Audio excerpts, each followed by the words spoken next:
तो यहाँ पे हम सबसे पहले देखते हैं कि ग्लोबल सिनेरियो क्या चल रहा है अभी। कि ग्लोबल सिनेरियो में हम क्या देख रहे हैं कि कुछ चीज़ें हमारे सामने सामने आती है जब हम यूएस की न्यूज़ पढ़ते हैं, ईयू की न्यूज़ पढ़ते हैं, तो हमें पता चलता है कि यूएस और ईयू में प्रोटेक्शनिज्म काफ़ी ज़्यादा आ चुका है ना। व्हाट एग्जैक्टली प्रोटेक्शनिज्म मीन्स, जैसे यूएस की पॉलिसी है ना, अमेरिका फर्स्ट पॉलिसी, जो ग्लोबलाइजेशन के सेंटर रख के नहीं कर रहा है, वो सिर्फ अमेरिका को सेंटर रखने की कोशिश कर रहा है। दैट मीन्स कि वो क्या कह रहा है कि America should be the priority, globalisation नहीं कह रहे। तभी तो वो टैरिफ वगैरह लगा रहे हैं, वीजा में रिस्ट्रिक्शंस लगा रहे हैं, यूके ब्रेग्जिट हुआ था, ठीक है। So this are all protectionist ideology. तो ये एक पहला है, ठीक है। सेकंड जो चीज़ है कि हमने ये देखी हुई है कि एजनिंग पॉपुलेशन काफ़ी ज़्यादा हो गई है, कि जो भी वर्ल्ड की लार्जेस्ट इकोनॉमीज़ है, जो डेवलप वर्ल्ड है, वहाँ पे ओल्ड एज पॉपुलेशन ज़्यादा हो गई है। तो यानी कि एजिंग पॉपुलेशन काफ़ी ज़्यादा हो गई है। वेर इंडिया का देखा जाए तो यूथ इकोनॉमी है, ठीक है। इंडिया का जो मीडियन एज है दैट इज़ 28 साल की, इंडिया की एवरेज एज इज़ 28, कि ऑन एन एवरेज इंडिया में 28 साल के लोग ज़्यादा है, ठीक है। फिर जो थर्ड चीज़ यहाँ पे बताई गई है कि ग्लोबल एरिया में जो प्रोडक्टिविटी है वो काफ़ी ज़्यादा गिर चुकी है। क्यों गिर चुकी? क्योंकि एक तो प्रोटेक्शनिज्म आ गया और एजिंग पॉपुलेशन ज़्यादा हो गई, तभी तो ये रोबोटिक्स और एआई पे ज़्यादा फोकस करने की कोशिश कर रहे हैं, ठीक है। तो प्रोडक्टिविटी काफ़ी ज़्यादा गिर चुकी है। वेरएज अगर हम यही इंडिया की बात करते हैं, if you talk about the Indian scenario, Indian scenario में काफ़ी इंटरेस्टिंग फिगर्स ये आए गए हैं कि सबसे पहले जो हमारा जीडीपी है, at present we are the fourth largest economy, तो हमारा जीडीपी काफ़ी ज़्यादा स्ट्रांग हो रहा है। एक बहुत ही डोमिनेंट पोजीशन पे इंडिया आ रहा है, जर्मनी को भी हमने पीछे कर दिया है, ठीक है। तो दैट मीन्स कि जो पहले एक जो सोच थी कि साउथ एशिया की कंट्रीज इतना ग्रो नहीं कर सकती, वो तो हटा दिया है, राइट।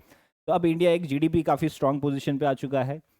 सेकेंड है कि जो इंडिया का इन्फ्लेशन है वो काफ़ी ज़्यादा स्टेबल चल रहा है अभी, that we are at very stable position, कि हमारा इन्फ्लेशन ना इतना ज़्यादा बढ़ रहा है ना इतना कम हो रहा है, एक स्टेबल लेवल पे इन्फ्लेशन चल रहा है। थर्ड थिंग जो है, इंडिया में एक्सपोर्ट काफ़ी ज़्यादा है, कि हम एक्सपोर्ट इंक्रीज करने की कोशिश कर रहे हैं। एंड फोर्थ चीज़ है कि इंडिया का कंजम्पशन काफ़ी बढ़ गया है ना। कंजम्पशन बढ़ गया इन द सेंस कि इसका भी मेन पॉइंट क्या है कि इंडिया की पॉपुलेशन बहुत ज़्यादा है यार, 140 करोड़ की जनता है, वो रोटी कपड़ा मकान तो कंज्यूम करेगी करेगी। तो 140 करोड़ की जनता अगर दिन का 2,000 रुपये भी एक्सपेंस करती है, तो आप इंटू करके देख लो, बहुत ज़्यादा हो जाएगा, ठीक है। तो कंजम्पशन भी इंडिया का काफ़ी ज़्यादा है। अब सरकार ने यही चीज़ झांकी है खुद के अंदर और समझाया कि यार हमारा जीडीपी स्ट्रांग है, इन्फ्लेशन स्टेबल है, एक्सपोर्ट अच्छा चल रहा है, कंजम्पशन अच्छा चल रहा है। तो अब हमें जो छलांग मारनी है ना, वो छलांग मारने के लिए हमें विंग्स की ज़रूरत है, हमें पर लगाने की ज़रूरत है। वो पर तीन टाइप के पर बताए गए हैं सरकार ने, राइट। पहला बताया गया है कि हम हमारा प्रोडक्शन को और ज़्यादा स्केल करने की कोशिश करेंगे, उसको और ज़्यादा इंक्रीज करने की कोशिश करेंगे, बी इट मैन्युफैक्चरिंग है, सर्विस सेक्टर है, या प्राइमरी सेक्टर है, सब में मैन्युफैक्चरिंग करने की, इंक्रीज करने की कोशिश करेंगे। सेकेंड है कि हम सभी लोगों को स्किल डालने की कोशिश करेंगे, कि इंडिया में जो डेमोग्राफिक डिविडेंड है, वो डिविडेंड कब बनेगा? जब लोगों को स्किल आएगा, जब वो एसेट बन जाएंगे, ठीक है। एंड थर्ड थिंग बताई गई है इज दी सेल्फ रिलायंस, कि हम सेल्फ रिलायंस और ज़्यादा होने की कोशिश करेंगे, ताकि हम सिर्फ खुद की डिमांड ही नहीं, हम पूरे ग्लोब पे भी लोगों की डिमांड फुलफिल कर सके। तो इंडिया एक एक्सपोर्ट हब बनना चाहता है, तो इंडिया ये उड़ान लगाना चाहता है, और ये उड़ान के ये पंख है, तीन पंख है इंडिया के पास। प्रोडक्शन इंक्रीज करना चाहता है, स्किल बढ़ाना चाहता है, और सेल्फ रिलायंस बढ़ाना चाहता है। तो जब ये चीज़ें होगी तब इंडिया कह रहा है कि हम एक अच्छी सी उड़ान ले पाएंगे, ठीक है। तो कहने का मतलब क्या है कि आज की इस वीडियो में हम तीन सवालों के जवाब समझेंगे।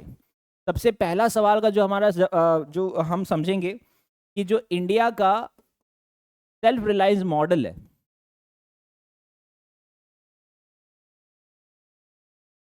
वो किस तरीके से डिफरेंट है प्रोटेक्शनिज्म से। कि जो ग्लोबल एरिया में प्रोटेक्शनिज्म चल रहा है ना, अमेरिका फर्स्ट पॉलिसी, तो उससे इंडिया का सेल्फ रिलायंस किस तरीके से अलग है, ठीक है। क्योंकि इंडिया में आत्मनिर्भर 2.0 पे आ चुका है, ठीक है। वो आने वाली स्लाइड्स पे हम देखेंगे। सेकंड सवाल का जवाब हम समझेंगे कि इंडिया के जो मैक्रो इकोनॉमिक इंडिकेटर्स है, वो किस तरीके से हमारी इकोनॉमी में स्टेबिलिटी लाने की कोशिश कर रहे हैं, ठीक है। थर्ड जो चीज हमें यहाँ समझेंगे वो है कि इंडिया में जो ह्यूमन कैपिटल है वो हमारी इकोनॉमी को कॉन्फिडेंस कैसे दे रहा है। फिर से दोहराते हैं कि 3 टाइप के सवाल देखेंगे हम। सबसे पहला ये देखेंगे कि इंडिया का जो सेल्फ रिलायंस है वो यूएस के प्रोटेक्शनिज्म से कैसे अलग है। सेकंड है कि हमारे मैक्रो इकोनॉमिक इंडिकेटर्स हमें कितना स्टेबल बना रहे हैं, कैसे बना रहे हैं। थर्ड है कि जो हमारा ह्यूमन कैपिटल है, जो डिजिटल कैपिटल है, उससे हमारी इकोनॉमी और ज़्यादा कॉन्फिडेंस में कैसे आ रही है।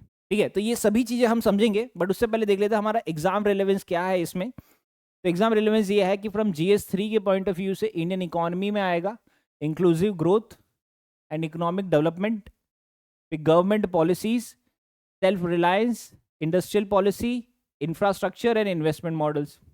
फिर अगर GS पेपर 2 के पॉइंट ऑफ व्यू से देखते हैं तो governance and international relations, that means की global protectionism and human resource diplomacy.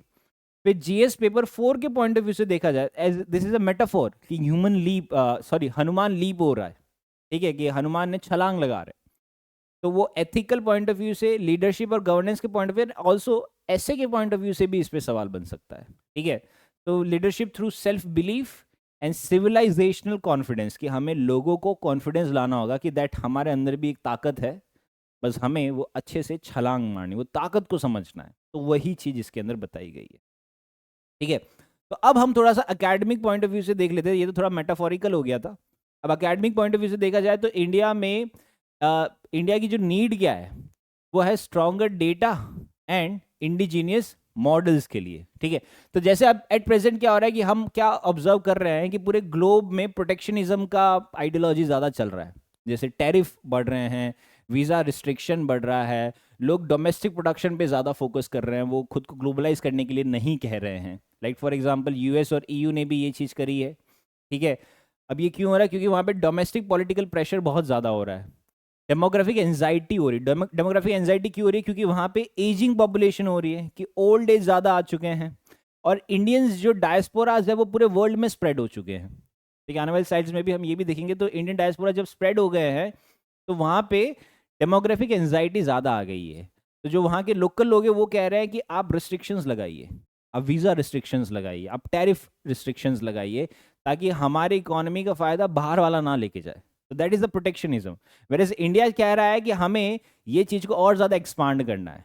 ठीक है, इंडिया कह रहा है कि हम डोमेस्टिक प्रोडक्शन इंक्रीज करेंगे और वो हम एक्सपोर्ट भी करेंगे। ठीक है, तो दूसरी चीज़ आ जाती है एजिंग पॉपुलेशन, डेवलप कंट्री में बहुत ज़्यादा हो रही है। ठीक है, तो जो लेबर फोर्स है वो काफ़ी ज़्यादा श्रिंक होता जा रहा है।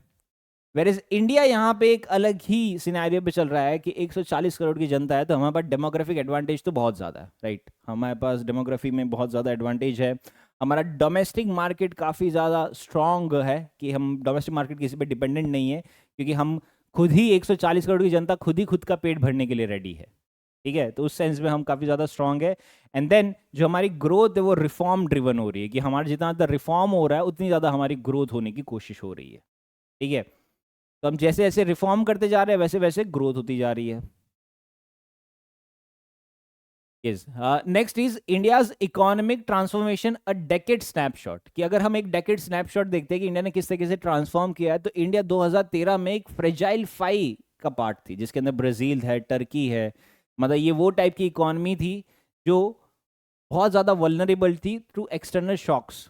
बट विद इन 10 ईयर्स, यानी कि 10 साल के अंदर ही इंडिया आज 4th लार्जेस्ट इकोनॉमी बन चुकी है, राइट। तो इसके अंदर कई सारे रिफॉर्म्स हुए। सो रिफॉर्म ड्रिवन ग्रोथ, तो ये है रिफॉर्म ड्रिवन ग्रोथ, की हमारा जो GDP है वो डबल हो चुका है, हमारी डोमेस्टिक डिमांड इंक्रीज हो चुकी है। वेरएज अगर हम एक्सपोर्ट्स की बात करें, गुड्स प्लस सर्विसेज, तो वो $825 बिलियन पे है 2024-25 के लिए। हमारा फॉरेक्स रिजर्व काफ़ी ज़्यादा इंक्रीज हो चुका है, $700 बिलियन। इन्फ्लेशन हमारा मॉडरेट है, फिस्कल हमारा स्टेबल है और वो मेंटेन रह रहा है। इसके अलावा मैन्युफैक्चरिंग का परचेजिंग मैनेजर इंडेक्स में देखा जाए तो 57.7 है, वेरे सर्विसेज का देखा जाए तो 60.9 है, और ये कंसिस्टेंटली एक्सपांड होता जा रहा है, यानी कि हमारा ग्राफ ऊपर ही जा रहा है, हम सीधा नहीं जा रहा या नीचे नहीं जा रहे, हम कंसिस्टेंटली इम्प्रूव हो रहे हैं। तो ये चीज़ यहाँ पे कहने की कोशिश की। ठीक है, अब जो साइन ऑफ कॉन्फिडेंस है वो क्यों है इंडिया में कॉन्फिडेंस? क्योंकि इंडिया का खुद का कंजम्पशन है और इन्वेस्टमेंट है। अब देखो यार, ये भी एक चीज है कि इंडिया का जो सबसे बड़ा बेनिफिट क्या है, वो है 140 करोड़ की जनता। अब 140 करोड़ की जनता कंजम्पशन तो करेगी, वो रोटी कपड़ा मकान की तो डिमांड करेगा, ये तो कंज्यूम कम से कम करेगा। सब गाड़ी नहीं खरीदेंगे बट सब रोटी खाएंगे, सब कपड़े पहनेंगे, सब मकान लेंगे।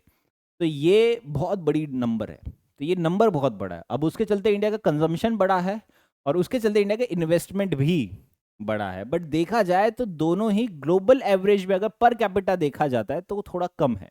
कि अगर हम इन्वेस्टमेंट की बात करते हैं, जैसे यहाँ पे इन्वेस्टमेंट बोला है कि हमारा इन्वेस्टमेंट इंक्रीज हुआ है, कॉर्पोरेट एक्सपांशन भी और ज़्यादा इंक्रीज हो रहा है, बट जो इन्वेस्टमेंट में यूटिलाइजेशन है that is less than 75%।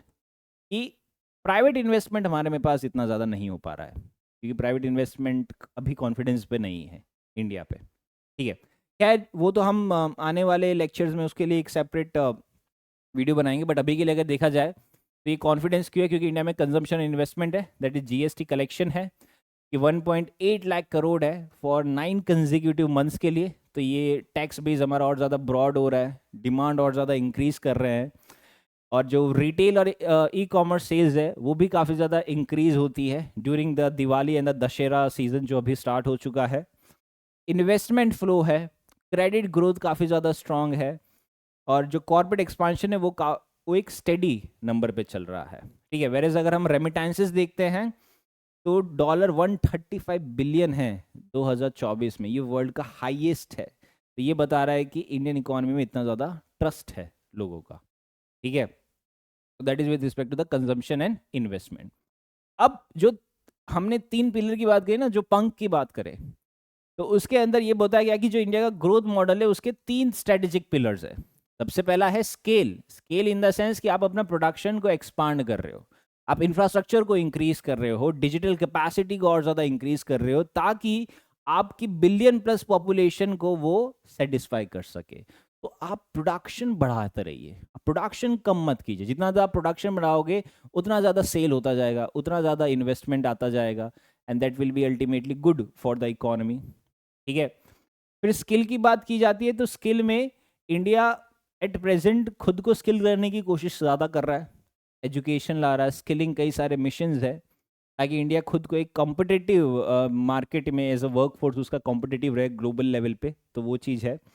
Third है सेल्फ रिलायंस, कि इंडिया डोमेस्टिक कैपेसिटी तो बढ़ा ही रहा है, बट इसी के साथ ये ग्लोबल इकोनॉमी के साथ इंटीग्रेट भी कर रहा है। वेरे जो प्रोटेक्शनिस्ट आइडियोलॉजी है वो डोमेस्टिक कैपेसिटी बढ़ा रहे हैं बट वो ग्लोबल इकोनॉमी के साथ इंटीग्रेट नहीं करना चाह रहे। तो दिस इज आत्मनिर्भर 2.0। ठीक है, तो ये सारे पिलर्स मिलके इंडिया का जो ट्रांसफॉर्मेशन है from demand driven to capacity driven ला रहे हैं। कि अभी हमारा डिमांड ड्रिवन चल रहा है, इसमें हमने क्या देखा, कंजम्पशन पे चल रहा है हमारा। ठीक है, अब बोल रहे हैं कि हम कंजम्पशन से कैपेसिटी ड्रिवन पे लेके आएंगे। ठीक है, सो डिमांड से कैपेसिटी पे आ रहा है। तो यहाँ पे आ जा रहा है कॉन्सेप्ट दी आत्मनिर्भर 2.0, that is redefining the self reliance. कि आत्मनिर्भर भारत का मतलब आइसोलेशन नहीं है, कि हम सिर्फ खुद के लिए प्रोडक्शन नहीं कर रहे। इसका मतलब क्या है कि हम ग्लोबल इंटीग्रेशन करेंगे थ्रू डोमेस्टिक स्ट्रेंथ, यानी कि हम फोकस कर रहे हैं make in India for the world. Right, make in India for the world के बारे में फोकस कर रहे हैं। और ये किस तरीके से करेंगे हम? प्रोडक्शन लिंक इंसेंटिव स्कीम्स के थ्रू, जहाँ पे हम प्रोडक्शन बढ़ाने के लिए लोगों को इंसेंटिव्स देंगे, like for example manufacturing, electronics में, डिफेंस में, सोलार में एंड सेमीकंडक्टर्स में। तो इसका स्ट्रेटेजिक गोल क्या है? Is to move from import substitution to export competitiveness. कि हम इंपोर्ट सब्सटीट्यूशन से एक्सपोर्ट कॉम्पिटिटिवनेस की तरफ आएंगे, कि हम इंपोर्ट को सब्सटीट्यूट तो करेंगे ही करेंगे, और साथ में हम एक्सपोर्ट में भी खुद के प्रोडक्ट को और ज़्यादा कॉम्पिटिटिव बनाने की कोशिश करेंगे। दैट वाज अंडर आत्मनिर्भर 2.0, very important from exam point of view, please इसको समझना।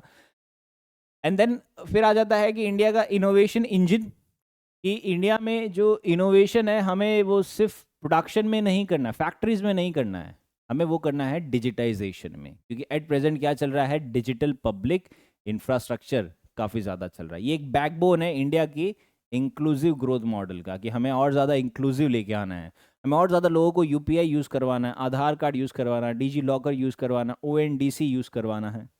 ठीक है, और यूपीआई का अगर हम आज के टाइम में एग्जांपल देते हैं तो 650 मिलियन ट्रांजैक्शंस हो रहे हैं एक दिन के। ये वीजा से भी ज्यादा है जो ग्लोबली होता है। तो जितना ग्लोबली वीजा कर रहा है उतना इंडिया डेली कर ले रहा है। This is a very big number. In fact हम यूपीआई को कई सारी कंट्रीज में भी लाए हैं, लाइक सिंगापुर में लाए हैं, यूएई में लाए हैं, फ्रांस में लेके आए हैं, जो इंडिया का डिजिटल मॉडल को अडॉप्ट कर रहा है। और हम ये टेक्नोलॉजी को एज ए यूज कर रहे हैं एज ए सॉफ्ट डिप्लोमेसी, कि हम इसको फ्री में दे रहे हैं कई सारी कंट्रीज को, ताकि हमारा गवर्नेंस इंक्रीज हो, हमारा एम्पावरमेंट हो, और हम एक्सपोर्ट और ज़्यादा इंक्रीज करने की कोशिश करें। So that is a part of soft diplomacy. ठीक है। फिर नेक्स्ट है research and development and startup ecosystem. अब ये रिसर्च इंक्रीज करने के लिए क्या है, जैसे हमने पहले भी देखा था, हमने अभी जो हमारी लाइव क्लास हुई थी उसमें हमने क्या समझा था कि इंडिया में इन्वेस्टमेंट जो है वो कम है। ठीक है। अगर रिसर्च की बात करें तो इंडिया का जो इनोवेशन और रिसर्च के लिए जो फंड जाता है that is only 0.64% of GDP. Whereas China का देखा जाए तो वो 2.3% है, साउथ कोरिया का देखा जाए तो वो 4% है। तो इंडिया का उसके कंपेयर में काफ़ी ज़्यादा कम है। ठीक है। हालांकि उसको धीरे धीरे इंक्रीज कर रहे हैं। तो उसमें से एक है दैट इज अनुसंधान नेशनल रिसर्च फाउंडेशन। ठीक है। ये 50,000 करोड़ का एक प्रोजेक्ट आउटले बनाया गया है। ठीक है। ताकि हमारा रिसर्च एंड डेवलपमेंट और इनोवेशन को हम बूस्ट करने की कोशिश करें। हम पीएलआई स्कीम्स को और ज़्यादा एक्सपांड करने की कोशिश कर रहे हैं। And second fund of funds for startups को हम एक्सपांड कर रहे हैं, ताकि हमारा टेक्नोलॉजिकल बेस और ज़्यादा इंक्रीज हो जाए। इंडिया में प्रेजेंट देखा जाए तो स्टार्टअप इकोसिस्टम में देखा जाए तो 100 यूनिकॉर्न्स है एट प्रेजेंट, जो बहुत बड़ा नंबर है। That is the third largest globally, मतलब यूएस और चाइना के बाद डायरेक्ट इंडिया ही है जहाँ पे इतने सारे यूनिकॉर्न्स है। तो ये पॉलिसी शिफ्ट हो रहा है इंडिया का from importing innovation to creating innovation, कि अब हम इनोवेशन को क्रिएट करने की कोशिश कर रहे हैं, पहले हम इंपोर्ट ज़्यादा कर रहे हैं। उस सेंस में इंडिया इज ग्रोइंग। ठीक है। इसके अलावा अगर इंडिया का ह्यूमन कैपिटल डिप्लोमेसी देखा जाए तो जैसे हमने देखा कि इंडिया के डायस्पोरा जो बाहर काम करते हैं इंडियंस, वो काफ़ी ज़्यादा है। दैट इज़ ऑलमोस्ट 32 मिलियन, ये लार्जेस्ट है पूरे वर्ल्ड का। और जो रेमिटेंसेस हमने देखा 135 बिलियन, ये हाईएस्ट है ग्लोबली, जो 2024 में आया गया था। और इसी के साथ कई सारे इंडियन डायस्पोराज जो है these are Indian origin CEOs. बड़ी बड़ी कंपनीज जो है वर्ल्ड की, वहाँ पे सीईओज है, राइट।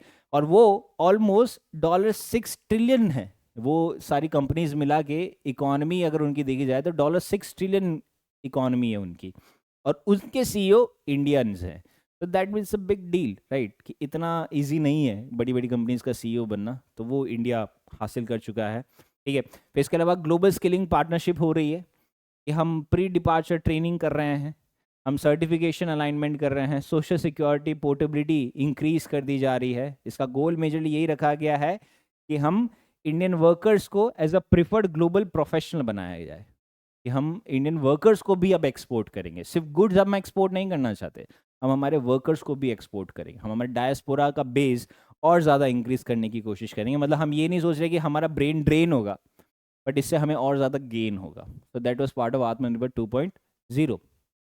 ठीक है। तो यहाँ पे क्या ज़रूरत है, दी सिविलाइजेशनल कॉन्फिडेंशियल, यानी कि हमें जो हनुमान एनालॉजी है वो समझने की ज़रूरत है, हमें खुद की पावर समझने की ज़रूरत है। ठीक है। जैसे हमने क्या देखा कि हनुमान जी ने जब छलांग लगाने से पहले जमवन काका ने उनको रीडिस्कवर करवाया कि आपके अंदर ताकत है, वो कोई जादू नहीं है, दैट वाज नॉट मिरेकल, कोई जादू नहीं हुआ है, उन्होंने कोई जादू नहीं किया, उन्होंने खाली ये बताया कि आपके अंदर ऑलरेडी ताकत है, आपको बस वो ताकत को पहचानना है। तो सेम चीज़ है कि इंडिया में भी वो ताकत है और इंडिया को वो ताकत को पहचानना है। ठीक है। तो ये आता है सेल्फ अवेयरनेस से, नॉट मिरेकल से। ठीक है। तो यहाँ पे एक सिंबल आ रहा है इंडियाज इकोनॉमिक फिलोसफी का, कि हम ये हनुमान लीप को एज अ सिंबलाइजेशन कर सकते हैं, that is awakening capability not defines. ठीक है। तो यहाँ पे हमें क्या करना है, हमारे मॉडर्न विंग्स हमने किसको बनाया है, इंफ्रास्ट्रक्चर, डिजिटल ट्रांसफॉर्मेशन और ग्रीन एनर्जी की बात की गई है। और यहाँ पे सिविलाइजेशन कॉन्फिडेंस लाने की ज़रूरत है, जो हमारे मॉडर्न कॉम्पिटिटिवनेस का फाउंडेशन बनाएगा, कि हमें सिविलाइजेशन में कॉन्फिडेंस लाने की ज़रूरत है। आपके अंदर भी ताकत है टू कम्पीट ग्लोबली। ओके, ये चीज़ है ये। ठीक है। अब जो लास्ट चीज़ हम देख सकते हैं, the lesson for the future as a way forward, तो हम ये कह सकते हैं कि इकोनॉमिक ट्रांसफॉर्मेशन में रिक्वायर क्या है, continuity of reforms and policy execution at a scale, ठीक है, जो हमारी ग्रोथ है उससे जॉब इंक्रीज होनी चाहिए, इनोवेशन आना चाहिए एंड सोशल मोबिलिटी आनी चाहिए। तो हमारा फोकस एरिया क्या है? Skilling, green transition and MSME competitiveness. तो we need a public participation, citizen को एज अ पार्टनर बनाना है in nation building, not just beneficiaries. तो सिटीजन्स का इन्वॉल्वमेंट ज़्यादा है, ठीक है। सो यही है आज की वीडियो में। सो आई होप आप लोग को ये प्रेजेंटेशन अच्छा लगा and this is a very good analogy जो हम हमारे एग्जाम पॉइंट ऑफ व्यू से यूज़ कर सकते हैं। So this is it from today's video. In the coming video, we'll be covering more such kind of topics. Till then, stay safe and study well. Thank you.